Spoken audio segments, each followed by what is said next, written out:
이 시간 우리 옆에 분들에게 이렇게 한번 인사하도록 하겠습니다. 내가 교회입니다. 당신이 교회입니다.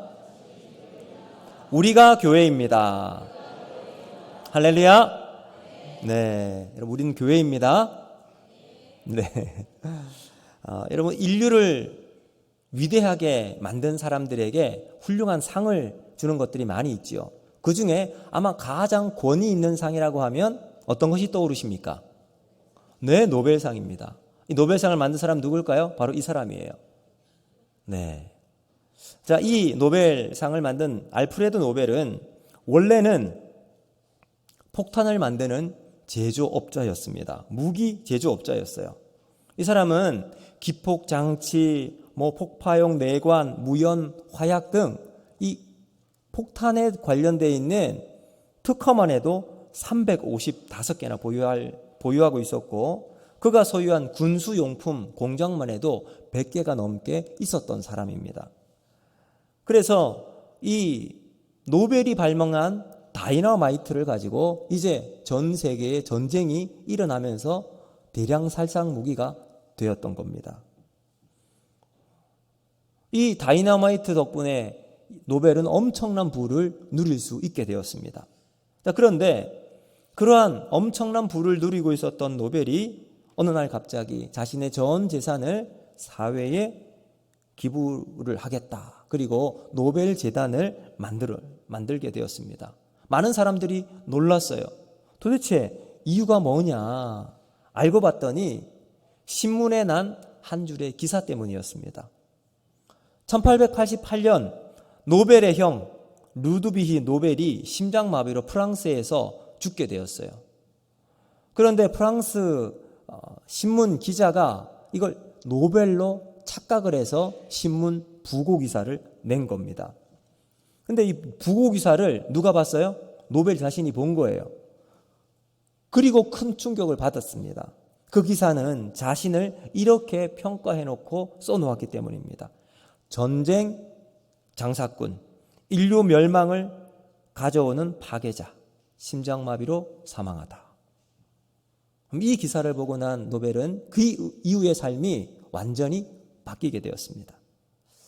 그는 엄청난 성공을 거두고 큰 부를 자신의 손아귀에 가지고 있었지만 사람들이 자신을 전혀 다른 시각으로 보고 있다는 것을 깨닫게 되었던 겁니다. 그래서 성공이 행복을 가져다 주지 않음을 깨닫게 되고서 그의 인생을 다른 관점으로 바라볼 수 있게 되었습니다.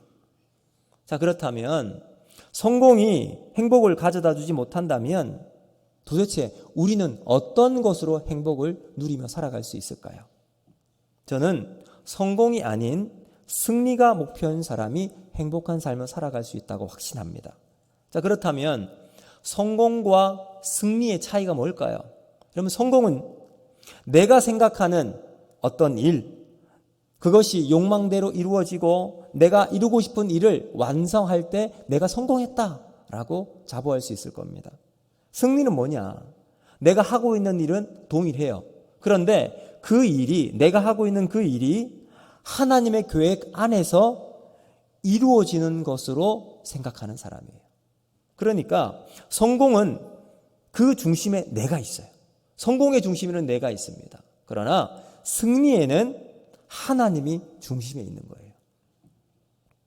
자, 여러분, 그래서 여러분 우리가 세상을 살아가면서 승리의 관점으로 세상을 살아갈 때 하나님이 기뻐하시는 믿음의 아름다운 열매들이 많이 맺히는 삶을 살아가게 될 줄로 믿습니다. 자, 오늘 본문을 한번 보시면서 우리가 지금까지 이제 마가복음 새벽에도 보고 있는데 예루살렘에 올라가는 예수님과 제자를 오늘 본문을 통해서 한번 살펴볼 것입니다.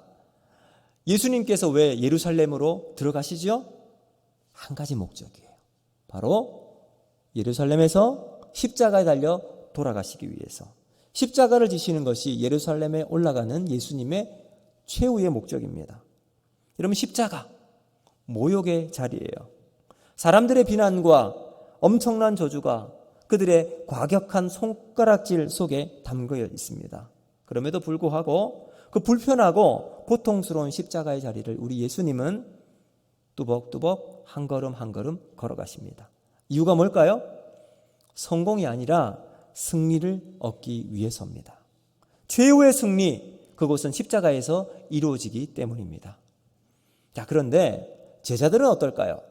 지금 예루살렘으로 예수님과 함께 그 길을 걸어가고 있지만 제자들의 마음속에는 승리가 아닌 성공의 마음이 그들 마음속에 가득 채워져 있었을 겁니다. 예루살렘 입성길에 많은 사람들이 이미 길을 쭉 서고 있습니다. 긴 줄을 서서 예수님을 기다리고 있어요. 어떤 사람은 환호를 하고 기대감에 부푼 모습으로 예수님을 맞이하도록 기다리고 있습니다. 그 모습을 본 제자들은 3년 동안 예수님과 동고동락하며 여러분 좋았던 일만 있었을까요? 아마 힘들었던 부분도 많았을 거예요. 그 3년의 제자들의 3년 동안에 예수님의 제자로 살아갔던 그 모든 시간이 이제 뿌듯함으로 남았을 것입니다. 힘든 시간들은 다 씻겨 내려가고 드디어 빛이 환하게 비치게 될 성공을 향한 미래의 청사진을 꿈꾸고 있었을지도 모릅니다. 이런 성공의 기대감을 가지고 있었기 때문에 이들은 이미 예루살렘으로 올라가는 그 길에서 누가 크냐? 서로 논쟁하고 있었습니다. 야고보와 요한이 먼저 그 첫 말을 꺼내었습니다. 예수님께 다가가서 예수님께서 이제 예루살렘에 올라가시면 중요한 자리, 왕의 자리겠지요. 왕으로 등극하실 때 우리 두 형제를 기억해 주십시오. 하나는 왼편에, 하나는 우편에. 그래서 예수님의 기대에 멋지게 부응해서 한번 예수님과 함께 큰 일을 이루어 보겠습니다. 큰 일을 한번 도모해 보겠습니다. 라고 이야기를 하자 나머지 10명의 제자들이 불같이 화를 낸 거예요. 여러분 이미 이것만 보더라도 제자들 가운데 앞으로 예수님과 함께 이제 좋은 자리, 앞서 있는 자리, 권력을 차지하려는 그러한 내부적인 암투가 벌어지고 있음을 우리는 짐작할 수가 있습니다. 여러분 우리 인생을 바라보면서 과연 승리의 삶을 살아갈 것인가? 성공의 삶을 살아갈 것인가? 성공이 아닌 승리를 향한 믿음의 길을 걸어가기 위해서 우리에게 필요한 것이 무엇인가? 또 우리 교회에 필요한 것이 무엇인가? 오늘 말씀을 통해 살펴보면서 은혜를 나누고자 합니다. 첫 번째, 우리에게 필요한 것이 무엇인가? 바로 십자가 겸손으로 예배하는 교회가 될 때 승리를 경험할 수 있다는 겁니다. 그러면 어제 프로야구가 개막을 했습니다. 알고 계십니까? 별로 관심이 없으시죠? 잠실에서 지난해 우승팀인 LG와 꼴찌 한화가 이제 경기를 했습니다. 만원 관중으로 꽉 들어찼다고 해요. 이제 개막하는 순간부터 엄청난 환호와 함성이 그 잠실 경기장을 가득 메웠습니다. 물론 개막 경기이기도 했지만 그 경기가 빅 이벤트가 되었던 이유는 메이저리그에서 뛰고 있었던 유현진 선수가 이제 한화의 개막전 선발 투수로 서게 되는 것 때문에 많은 사람들이 기대감에 부풀어서 그 자리에 참석해서 엄청난 열기와 환호성을 질렀다고 합니다. 마치 그와 같은 환상적인 환호성이 지금 예수님을 향해서 사람들이 열광하고 있습니다. 앞뒤를 다투어서 예수님 보기 위해서 길거리에 자리를 먼저 탁 잡은 사람도 있었을 겁니다. 어떤 사람은 종려나무 가지를 저 들에 있는 종려나무 가지를 꺾어서 예수님이 가시는 그 길에 쫙 깔아놓았습니다. 어떤 사람은 자기가 입고 있던, 여러분 그 당시 사람들은 가운과 같은 긴 옷을 겉옷으로 입습니다. 그 겉옷을 예수님이 가시는 그 길에 쫙 펼쳐 놓았어요. 마치 시상식을 올라가는 배우에게 아주 영광스러운 길을 만드는 레드카펫처럼 예수님이 가는 그 길을 만들어 놓았던 거죠. 우리 예수님께서도 사람들의 환호와 엄청난 기대를 받고 있음을 알고 있었음에도 불구하고 예수님은 예루살렘으로 터벅터벅 걸어가십니다. 그리고 제자들에게 말씀하십니다. 저곳에 가서 나귀를 끌고 와라. 여러분 한번 생각해 보십시오. 보통 전쟁에서 이기고 개선문을 통과하는 장군은 하얀 백마를 타고 옵니다. 얼마나 멋있어요. 늠름한 장군이 이제 승리한 군사들과 함께 뒤에 쫙 병사들을 이끌고 선두에서 깃발을 들고서 전쟁의 승리를 알리는 그 늠름한 모습으로 보는 백성들의 모습이 참 기분이 좋았을 겁니다. 아마도 예루살렘에 모여있는 사람들은 예수님의 모습을 전쟁에서 승리하고 돌아오는 그러한 개선 장군처럼 기대하고 있었을지도 몰라요. 그런데 예수님은 그 자리에 백마가 아닌 어린 나귀를 타고 예루살렘으로 입성하십니다. 여러분, 사이즈만 보아도 나귀는 말에 비해 훨씬 작아요. 마태복음을 보면 예수님이 제자 둘을 보내세요. 제자 둘을 보내어서 들에 매여 있는 이 나귀를 끌고 와라 라고 이야기해요. 그때 주인에게 말하고 매여 있던 나귀를 끌고 오는데, 여러분, 어미 나귀를 데리고 왔는데 그 옆에 새끼 나귀도 같이 왔다라고 기록이 되어 있습니다. 자, 그렇다면 여러분, 어린 나귀와 어미 나귀가 있다면 여러분 어떤 나귀를 타시겠어요? 아니, 그래도 어미 나귀, 짐도 실어봤고 사람도 태워봤던 어미 나귀를 타고 예루살렘으로 들어오는 것이 훨씬 더 그래도 나은 모습이겠잖아요. 근데 예수님은 어미 나귀가 아닌 어린 나귀, 새끼 나귀를 타시고 예루살렘으로 들어오십니다. 왜 예수님은 어린 나귀를, 새끼 나귀를 타고 들어오셨을까요? 그 이유는 구약에 예언되었 스가랴서에 나온 말씀 때문입니다. 스가랴 9장 9절 말씀인데 우리 같이 한번 읽어보겠습니다. 시작. 시온에 따라 크게 기뻐할지어다. 예루살렘에 따라 즐거이 부를지어다. 보라, 내 왕이 내게 임하시나니 그는 공의로우시며 구원을 베푸시며 겸손하여서 나귀를 타시나니 나귀의 작은 것 곧 나귀 새끼니라. 아멘. 하나님이 스가랴 선지자를 통해서 그리스도가 나귀 새끼를 타고 오는 왕이라고 예언이 되어 있기 때문에 우리 주님은 그 말씀 그대로 순종하시며 새끼 나귀를 타고 예루살렘으로 들어가시는 겁니다. 자, 그런데 그런 의미도 있지만 오늘 이 본문에 나와 있는 것처럼 왜 새끼 나귀였는가 보니까 겸손하여서 나귀를 타시나니라고 되어 있어요. 겸손하여서. 예수님의 겸손을 위한 이미지가 새끼 나귀였던 겁니다. 여러분, 겸손은 어떤 거죠? 겸손은 자신을 낮추고 타인을 높이는 거예요. 자신의 부족함을 알고 자신보다 뛰어난 사람이 있음을 겸허하게 받아들이는 자세가 바로 겸손의 자세입니다. 근데 우리 예수님 보세요. 예수님 자신을 낮추실 이유도 없고 사람들보다 부족함이 없음에도 불구하고 겸손하십니다. 왜 겸손하셨을까요? 마태복음 11장 28절에 이렇게 말씀하세요. 우리 같이 한번 읽어보겠습니다. 시작. 수고하고 무거운 짐진 자들아 다 내게로 오라. 내가 너희를 쉬게 하리라. 나는 마음이 온유하고 겸손하니 나의 멍에를 메고 내게 배우라. 아멘. 보세요. 여기 보니까 우리 예수님께서 다 내게로 오라. 내가 너희를 쉬게 하리라. 나는 마음이 온유하고 어떻게 하다고요? 겸손하대요. 예수님이 겸손하세요. 왜요? 우리 모두가 이 세상의 무거운 짐을 다 지고 가기 때문에 그렇습니다. 그럼 10대 청소년들 얼굴 보면 늘 환한 미소와 막 발랄함과 얼마나 막 좋은 모습이 많습니까? 그들이라도 기쁘고 즐거운 일만 있을까요? 아니에요. 어느 나이보다 성적에 대한 스트레스가 많은 나이가 10대입니다. 또 대학이라고 하는 관문, 또 세상으로 나가야 되는 그 관문에 서 있는 아이들이 요즘 10대 아이들이에요. 20대, 뭐든지 할 수 있는 나이잖아요. 그런데 요즘 20대, 앞뒤가 꽉 막혀 있는 시대라고 하잖아요. 어떤 것을 시도하는 것조차 쉽지 않은 세대가 되어버렸습니다. 30대, 40대, 직장을 얻고 가정을 얻고 이제 조금씩 자리를 잡아가지만 해야 할 일들이 산더미처럼 밀려옵니다.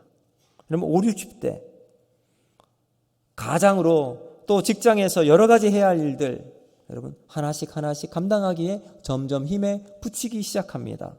밤낮 수고하며 애쓰며 달려가지만 여전히 피곤과 여러 가지 업무 스트레스로 큰 어려움을 당하고 있습니다. 여러분 이제 60대 이후 70대, 80대, 노년은 노년대로 힘든 고독과 외로움의 시간을 견디고 나가야 합니다.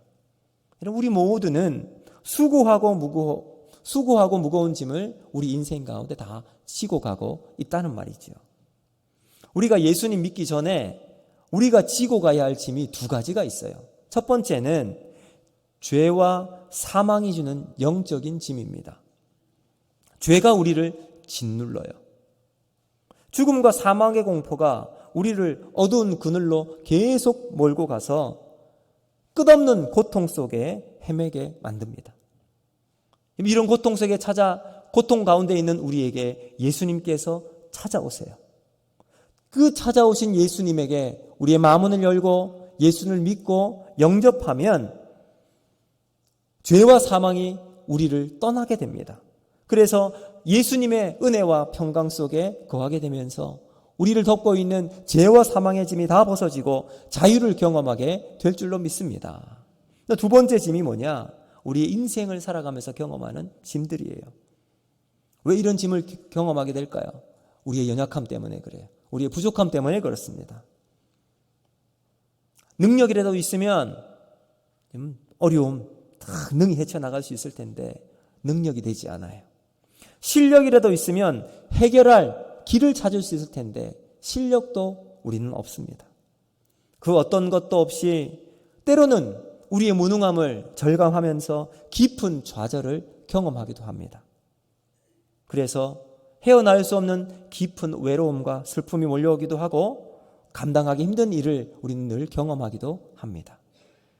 여러분, 이런 우리를 향해서 예수님께서 수고하고 무거운 짐진 자들아 다 내게로 오라. 우리를 초청하세요. 그리고 예수님이 주시는 하늘의 쉼과 안식으로 우리를 회복시켜 주십니다.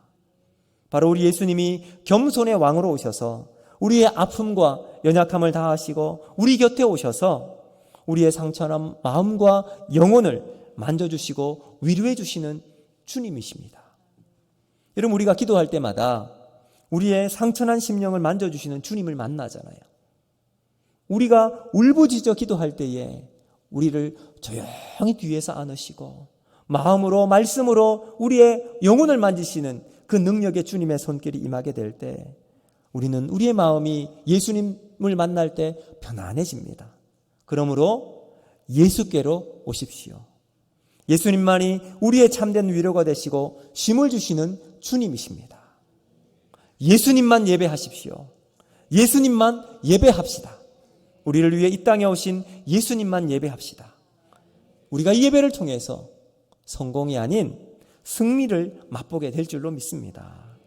하나님이 은혜를 친히 베풀어 주시고 이 땅에서 맛볼 수 없는 하늘의 놀라운 축복을 경험하는 우리 모두가 되어져서 여러분, 이 땅 살아갈 때 성공이 우리의 인생의 목표가 아닌 하나님과 함께하는 승리를 경험하는 우리 모두가 되기를 주님의 이름으로 축복합니다. 두 번째, 여러분, 성공이 아닌 승리를 맛보는 삶은 어떤 삶인가?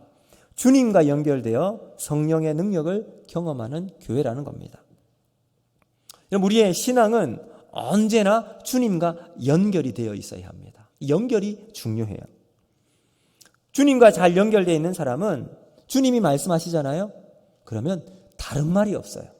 무조건 예스, 알겠습니다. 그리고 뒷말이 없어요. 자, 오늘 우리 3절 우리 같이 한번 보실까요? 3절 말씀 같이 한번 보겠습니다. 시작. 만일 누가 너희에게 왜 이렇게 하느냐 묻거든 주가 쓰시겠다 하라. 그리하면 즉시 이리로 보내리라 하시니. 아멘. 여러분, 저는 이 부분을 이제 묵상을 하면서 이 나귀의 주인 누군지 모르지만 대단하다라는 생각이 들었습니다. 우리 주님께서 주가 쓰시겠다 말씀을 하시니까 아무 말이 없어요. 그대로 그 나귀를 주님께 내어드립니다. 나귀의 주인은 자기잖아요. 자기 건데 누가 자기 것 사용한다고 할 때 아무런 말 없이 그냥 내어주는 것, 그럼 이거 아무나 못하죠. 저는 헌신을 여기서 봅니다. 헌신이 무엇일까요? 헌신은 모든 것이 주님 것으로 알고 기꺼이 주님께 돌려드리는 거예요. 헌신은 기꺼이 드림, 즐겨드림입니다. 이 즐겨드림 속에는 주님에 대한 변함없는 믿음과 놀라운 사랑이 동반되어 있습니다. 이런 삶의 태도를 가지는 사람이 주님 앞에 쓰임받는 사람이 될 수 있을 것입니다. 자, 이렇게 이제 주님 앞에 나귀가 다 와 있습니다. 근데 주님께서 어미 나귀가 아닌 새끼 나귀를 탔다고 했잖아요. 새끼 나귀를 선택해서 예수님께서 거기에 이제 겉옷을 누군가가 얹어놓고 그 위에 예수님께서 타세요. 새끼 나귀를 탔다면 여러분 한 번도 타보지 않았대요. 다른 성경을 보면 한 번도 짐을 싣거나 사람을 태워본 적이 없는 어린 나귀였다면 예수님이 큰 덩치의 어른이 탔어요. 어떨까요? 이 어린 나귀는 견디지 못할 거예요. 뒤뚱뒤뚱하고 휘청거릴 수 있잖아요. 그렇다면 분명히 볼품이 없을 겁니다. 여러분 또 나귀는 말에 비해서 훨씬 또 작아요. 다리가 긴 사람이 만약 그 위에 앉았다면 그 다리를 좀 들어야 될 만큼 아주 볼품이 없는 모습일 겁니다. 그럼에도 불구하고 여러분 이 어린 나귀가 예수님께서 입성하시는 예루살렘 입성길에 쓰임받는 도구가 되었어요. 주님 손에 붙잡혀 사용되니 놀란 은혜의 통로로 사용되고 있는 겁니다. 주님과 연결되어 있는 나귀는 예루살렘 입성에 작지만 쓰임받는 하나님의 도구가 되었습니다. 우리 주님이 하나님 나라 위해서 어떤 사람을 사용하실까요? 세상에 힘과 권력으로 누구나 인정하는 기득권을 가지고 있는 그런 사람을 우리 주님이 사용하셨습니까? 아니에요. 오히려 그들은 예수님께서 예루살렘에 들어가시고 난 다음 어떻게 하면 저 예수를 잡아 죽일까 모의하고 음모를 꾸미고 막 온갖 계책을 다 간구했던 사람들이에요. 돈 많은 사람들요, 그들은 예수님 찾지도 않았습니다. 왜요? 그들이 가지고 있는 돈으로 모든 것 해결할 수 있었기 때문에 굳이 예수님 찾지 않았습니다. 인생에 필요로 하는 것 돈으로 얻을 수 있기에 여러분 예수님 따를 필요도 없었고 필요도 느끼지 않았습니다. 근데 우리 주님은 누구와 함께 하셨고 누구를 사용하셨습니까? 주님 손에 붙들려 있는 사람이에요. 그들의 신분을 따지지도 않으셨고요. 능력이 많고 조금도 보지 않으셨습니다. 그저 주님과 연결되어서 주님 손에 붙잡혀 있는 그 사람이에요. 주님 말씀에 순종하고 그들을 통해서 또 하나님 나라의 놀라운 증인으로 쓰임받게 하셨습니다. 그러므로 사랑하는 성도 여러분, 우리가 주님과 연결되어질 때 그 교회가 하나님께 쓰임받게 될 줄로 믿습니다. 주님 손에 붙잡혀 있는 그 사람을 통해서 하나님께서 하나님 나라의 놀라운 사람으로 쓰임받게 되는 거예요. 예수님과 연결되어 있는 가정, 예수님과 연결되어 있는 직장이 되어질 때 그 가정과 직장을 통해 하나님의 영광이 드러나게 될 줄로 믿습니다. 여러분 지난번 제가 설교를 하면서 카페에 조명을 새로 달았다고 했잖아요. 혹시 여러분 가보셨습니까? 가보셨어요? 감사합니다. 달라진 것을 느껴보셨습니까? 저는 카페 들어갈 때마다 일부러 그 등만 켜요. 보면 너무너무 좋아요. 물론 전기세가 조금 더 나오기도 하겠지만 용서해 주시길 바랍니다. 꼭 한 번씩 켜봐요. 그때 작업을 하셨던 장로님과 집사님 모습을 제가 봤는데요. 그 LED 등이 아주 얇은 등인데 한 1m 정도 되는 길이에요. 근데 이것을 계속 연결하니까 이제 이제 멋진 등이 되더라고요. 그래서 오른쪽에는 6개의 등이 있고 왼쪽에는 5개의 등이 연결되어 있어요. 그럼 이렇게 딱 하나처럼 보이는 그 벽등 연결되어 있으니까 빛을 발하게 돼요. 여러분 예수님 누구를 사용하실까요? 연결되어 있는 사람이에요. 지금 예수님의 손에 연결되어서 붙잡혀 있는 그 사람을 주님께서 사용하십니다. 어린 나귀를 한번 보세요.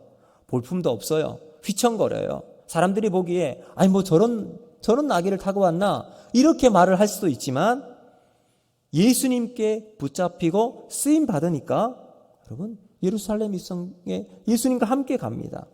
중요한 것이 바로 여기 있어요. 예수님의 손에 붙잡혀 있는가 붙잡혀 있지 않는가, 이것이 우리의 인생에 너무나도 중요하다는 거죠.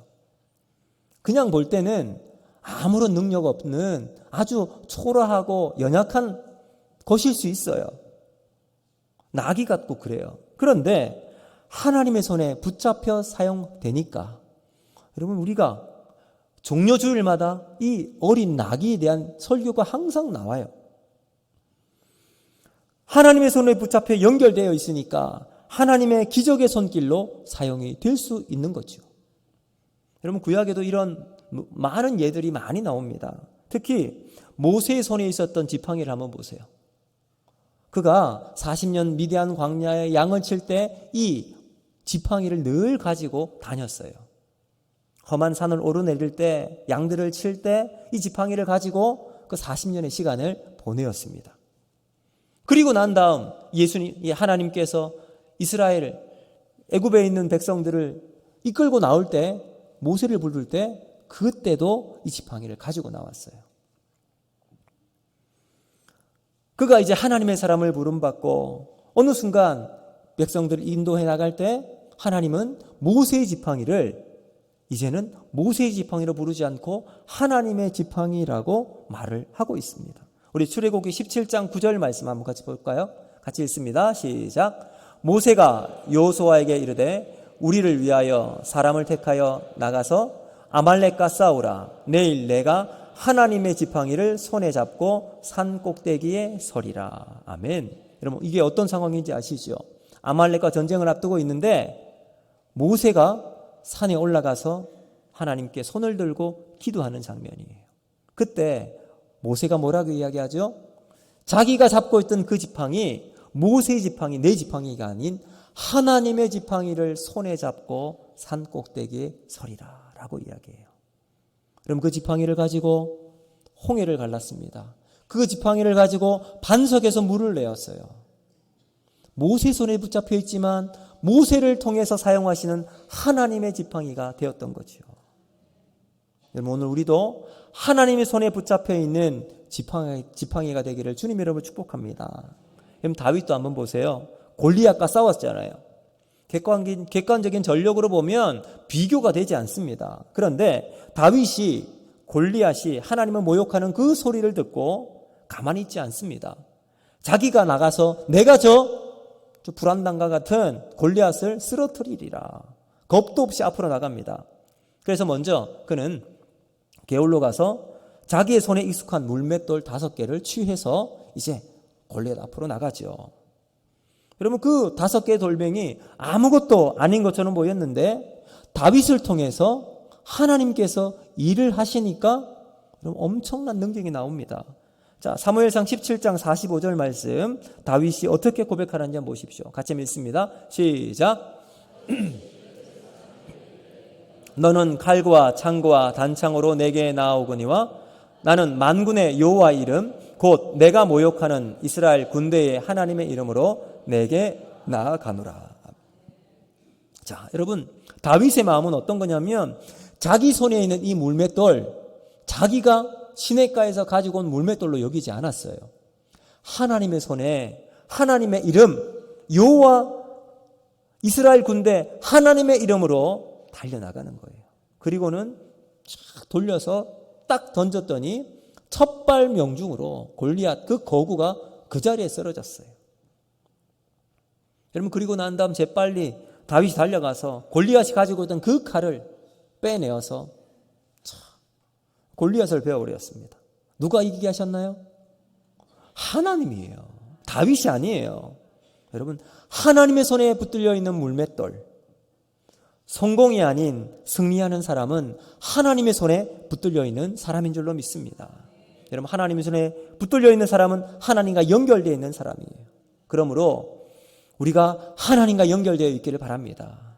우리 옥포제일교회가 하나님과 연결되어서 하나님이 마음껏 사용하고 하나님의 능력을 펼치는 은혜의 도구가 되기를 주님의 이름으로 축복합니다.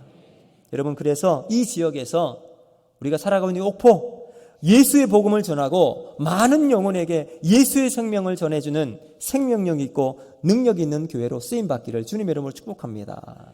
그럼 어떻게 될까요? 우리가 하나님께 연결되어 있어야 돼요. 교회가 연결되어 있다는 말은 뭐예요?